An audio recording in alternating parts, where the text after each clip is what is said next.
Hi, my wife had a difficult cancer for 3 years and passed away in 2012 when our kids were toddlers. I wanted to share from what we learned, so I've made videos in these topic threads behind me, which you can skip around. For more on our story, you can watch the video on our background. This video is in the thread on news and updates. This is part B of a 2-section introduction to writing and posting updates in private messages to your community.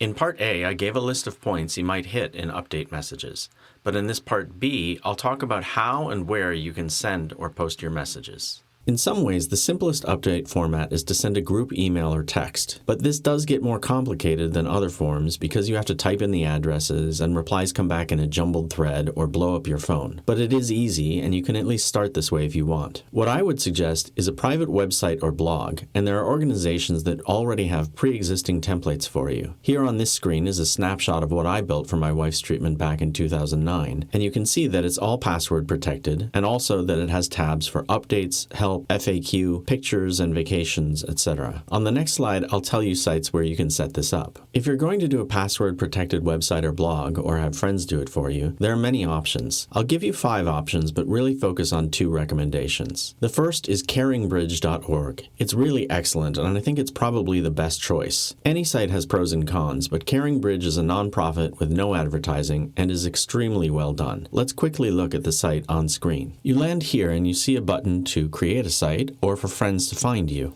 Easy. If you click on how it works, they have a very good video overview, and if you scroll down, they give you steps to create a free website with your own privacy settings in 5 minutes. Keep scrolling and they explain they have a journal for updates with a place for your community to post comments back to you. They have a planner function and your community can sign up to help. They have connections to Mealtrain, grocery delivery, or GoFundMe. And they tell you that you can make multiple co-authors so that your partner or friends can post the updates or photos and run all the functions. They also have articles and videos on how-tos for caregiving, helping, healing, what to say and what not to say, and so on. This is all excellent and would be one of my top 2 recommendations. The other options that offer preset templates are Mealtrain and Care Calendar. Both are good and will be fine if you want to go ahead with them. The other top recommendation I'd have for you is to build your own site on WordPress, which is what I did. You can also build your own site on Google Sites. I didn't have any special prior experience in making websites. WordPress or Google are good enough to get you going, and I like being able to customize our site. I'll show you a little bit of the customization on the next slide. This was our landing page.